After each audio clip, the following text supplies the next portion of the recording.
சரணம் பாடி அமர்வோம். மந்தையில் சேரா ஆடுகளே, இன்னிலம் கோடி கோடி உண்டே, சிந்தையில் ஆத்மபாரம் கொண்டே ஏற்றுவோம் வாரிய திருச்சபையை. சுவாச கீதங்களிலே 67.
மந்தையில் சேராத ஆடுகளை தேடி ஆண்டவராய் இயேசு கிறிஸ்துவின் சீடர்கள் புறப்பட்டு போனார்கள். ஆண்டவருடைய சுவிசேஷத்தை அறிவித்தார்கள். உபத்திரவங்களையும் கட்டுகளையும் அனுபவித்தார்கள். அவைகளை நாங்கள் தொடர்ந்து பார்த்து வருகிறோம். இந்த நாளினுடைய பிள்ளைகளாகிய நாங்கள் இந்த வேத வசனத்தை தியானிக்கும் போது நீர் எங்கள் வாழ்விலே எவைகளை செய்ய வேண்டும் என்று விரும்புகிறீரோ அவைகளை செய்யும்படியாக உடைய கரங்களிலே தருகிறோம். உடைய வார்த்தை ஆவியானது, உடைய வார்த்தை ஜீவனானது. அது விரும்புகிற காரியத்தை நிறைவாய் செய்யும்படியாக உங்களுடைய கரங்களிலே நாங்கள் ஒப்புக் கொடுக்கிறோம். கர்த்தாவே, கேட்கிற உடைய பிள்ளைகளை ஆசீர்வதியும். யார் யாரெல்லாம் அந்த செய்தியை எந்த ரூபத்திலே கேட்டுக் கொண்டிருந்தாலும் உங்களுடைய பிள்ளைகளுக்கு கர்த்தருடைய ஆசீர்வாதம் வைக்கப்படும்படியாக ஜெபிக்கிறோம். உங்களுடைய தயவுள்ள கரங்களிலே தாழ்த்தி ஒப்புக் கொடுக்கிறோம். இறைமனிதன் இயேசு கிறிஸ்து நாமத்தில் ஜெபிக்கிறோம் எங்கள் ஜீவனுள்ள நல்ல பிதாவே, ஆமென். நாம் அமரலாம். நம்முடைய பிதாவாகிய தேவனாலும் குமாரனாய் இயேசு கிறிஸ்துவினாலும் பரிசுத்த ஆவியினாலும் உங்களுக்கு கிருபையும் சமாதானமும் இந்த நாளிலே உண்டாவதாக. அப்போஸ்தலர் 13ஆம் அதிகாரம் கடைசி வசனம் சொல்லுகிறது, சீடர்கள் சந்தோஷத்தினாலும் பரிசுத்த ஆவியினாலும் நிரப்பப்பட்டார்கள். சீடர்கள் மகிழ்ச்சியினாலும் தூய ஆவியினாலும் அவர்கள் நிறைந்திருந்தார்கள். எப்பொழுது 13ஆம் அதிகாரம் முழுவதும் ஆண்டவராகிய இயேசு கிறிஸ்துவின் சீடர்களிலே 3 பேர் செய்த ஊழியம் இங்கே சொல்லப்படுகிறது. அப்போஸ்தலர் 2ஆம் அதிகாரத்திலிருந்து சீமோன் பேதுருடைய ஊழியம், யாக்கோபு, யோவான், பிலிப்பு, ஸ்தேவான் இவருடைய ஊழியம் தொடர்ந்து சொல்லப்படுகிறது. இந்த 13ஆம் அதிகாரத்திலே மிக முக்கியமாக 2 பேருடைய ஊழியத்தை நாம் இங்கே பார்க்க முடியும். திருச்சபையை ஆண்டவர் படிப்படியாக வளர்த்துக் கொண்டு வந்தார். அவருடைய வார்த்தையின் பிரகாரம் நீங்கள் பரிசுத்த ஆவியை பெறும்போது எருசலேமிலே சாட்சியாக, யூதேயாவிலே சாட்சியாக, சமாரியாவிலே சாட்சியாக, பூமியின் கடைசி பரியந்தம் சாட்சியாக இருப்பீர்கள் என்று சொன்ன அந்த வார்த்தையை நிறைவேற்றும்படியாக புறப்பட்ட ஆண்டவருடைய சீடர்கள் முதலாவது எருசலேமுக்குள்ளே சுவிசேஷம் அறிவித்தார்கள். யூதர்களாலே துரத்தப்பட்டார்கள். இவர்கள் தமஸ்கு, செசரியா என்று சொல்லி எருசலேமுக்கு வடக்கே அவர்கள் ஒவ்வொரு பகுதியாக புறப்பட்டு போனார்கள். தமஸ்கு, செசரியா இந்த பகுதிகளிலே சுவிசேஷம் அறிவித்துவிட்டு எருசலேமுக்கு வடக்கே கிட்டத்தட்ட 400 கிலோமீட்டருக்கு பக்கமான இடமாகிய அந்தியோகியாவுக்கு அவர்கள் வருகிறார்கள். எருசலேமுக்கும் அந்தியோகியாவுக்கும் 300-400 கிலோமீட்டர் வரை தூரம் இருந்தது. இந்த இவ்வளவு தூரம் ஏன் போனார்கள் என்று சொன்ன, எருசலேமில் அவர்களுக்கு உபத்திரவம் வந்தது. இவர்கள் தப்பி போகும்படியாக தேடி போகும்போது ஒரு தூரமான இடத்தை தேடி போய் அந்தியோகியாவிலே அவர்கள் மையம் கொள்ளுகிறார்கள்.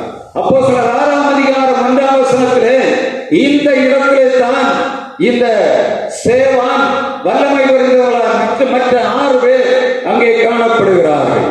கிரேக்கருடைய விதவைகள் நியாயம் விசாரிப்பது சரியில்லை என்றபோது அவர்கள் அங்கே 7 பேரை தெரிந்தெடுக்கிறார்கள். அதிலே ஒருவன் ஸ்தேவான். இங்கே பர்னபாவும் அங்கே காணப்பட்டான். சவுலியா இவர்களை துன்பப்படுத்தும்படியாக யூதர்கள் யார் யாரெல்லாம் கிறிஸ்தவர்கள் இருந்தாலும் கிறிஸ்தவர்களை துன்பப்படுத்தும்படியாக அவர்களை கொலை செய்யும்படியாக தமஸ்குவுக்கு வந்தவன் யார்? இந்த சவுல். இந்த சவுலையும் இயேசுடைய சீடர்களாக அந்த நாட்களிலே தெரிந்து கொள்ளப்பட்ட அந்த 7 பேர் ஒருவனாகிய பர்னபாவை இணைத்துக் கொண்டு இப்பொழுது ஆண்டவர் ஒரு ஊழியத்தை செய்யும்படியாக திட்டமுள்ளவராக இருக்கிறார். சவுல் சந்திக்கப்பட்ட போது இந்த மற்ற சீடர்கள் எல்லாரும் அவனை ஏற்றுக்கொள்ளவில்லை. ஆனால் இந்த பர்னபா மாத்திரம் சவுலை சரியாக கண்டுபிடித்தான். இவன் ஆண்டவராலே தெரிந்து கொள்ளப்பட்டவன், இவன் மூலமாக ஆண்டவருடைய சுவிசேஷம் அறிவிக்கப்படும் என்பதை இந்த பர்னபா உணர்ந்து கொண்டபடியினாலே சவுலை எப்பொழுதும் தன்னுடைய அரவணைப்புக்குள்ளே இந்த பர்னபா வைத்திருந்தான். இங்கே இந்த 13ஆம் அதிகாரத்திலே ஆண்டவர் அவர்களை கொண்டுதான் இந்த 13ஆம் அதிகாரம் முழுவதும் அவருடைய ஊழியத்தை செய்ததை நாம் பார்க்க முடியும். 13ஆம் அதிகாரம் 1ஆம் வசனம் சொல்லுகிறது, அந்த காற்பது தேசாதிபதியாகிய ஏரோது நாட்களிலே அங்கே இவர்கள் சவுலும் பர்னபாவும் நீகரண்டப்பட்டவர்களும் இவர்கள் 6-7 பேர் அந்த இடத்திலே உட்கார்ந்து உபவாசம் பண்ணி ஜெபித்துக் கொண்டிருக்கிறார்கள். அப்போஸ்தலர் 13ஆம் அதிகாரம் 2ஆம் வசனம் சொல்லுகிறது, இவர்கள் இருவரும் ஊழியத்துக்கு வேறு பிரிக்கப்படுகிறார். வாசிக்கலாமா? அவர்கள் கர்த்தருக்கு ஆராதனை செய்து உபவாசித்துக் கொண்டிருக்கும் போது பர்னபாவையும் சவுலையும் நான் அழைத்த ஊழியத்திற்கு அவர்களை பிரித்து விடுங்கள் என்று சொல்லி பரிசுத்த ஆவியானவர் திருவிழம் பெற்றினார்.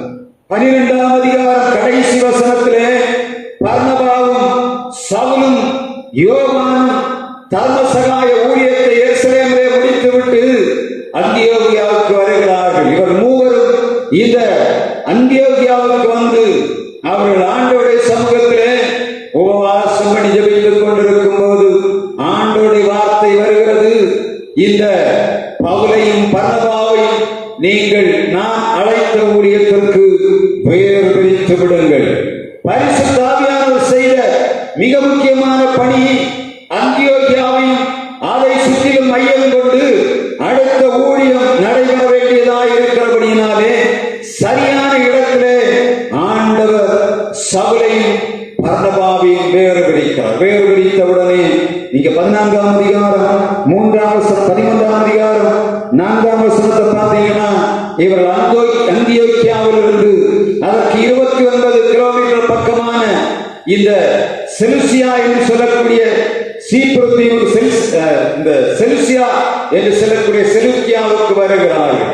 இது செலுக்கியா என்று சொல்லக்கூடிய இடம், அது கரைதுறை பட்டணம். அங்கிருந்து படகு ஏறி அவர்கள் சீப்ரு தீவுக்கு வருகிறார்கள். கிட்டத்தட்ட 210 கிலோமீட்டர் தூரமுள்ள ஒரு தீவு இந்த அந்தியோகியாவிலிருந்து சீப்ரு தீவு என்று சொல்லப்படுகிறது. நீங்க அந்த பழைய பாட்டுக்கால வரைபடத்தை எடுத்து வைத்து பார்த்தால்தான் இந்த பவுலப்போஸ்தலனும் பர்னபாவும் செய்த ஊழியம் அங்கே நமக்கு மிக தெளிவாக தெரியும். இவர்கள் அந்தியோகியாவிலிருந்து இது மொத்தம் பவுலப்போஸ்தலன் 3 அப்போஸ்தல பிரயாணங்களை பண்ணினார், ஊழிய பிரயாணம். இதிலே முதல் பிரயாணம் இங்கே ஆரம்பிக்கிறது.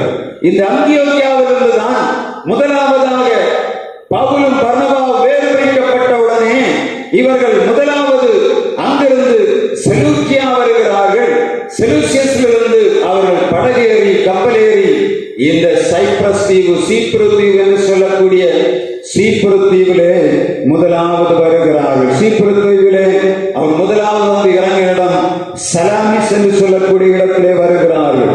இந்த சலாமிஸ் தீவும் அந்தியோகியா பட்டணத்துக்கு அந்த செலூக்கியாவுக்கும் இடையிலே 212 கிலோமீட்டர் இருந்திருக்கிறது. 212 கிலோமீட்டர் தூரம் முதலாவதாக அவர் பிரயாணம் பண்ணி அந்தியோகியாவை விட்டு வெளியே வருகிறார்கள். பவுலப்போஸ்தலன்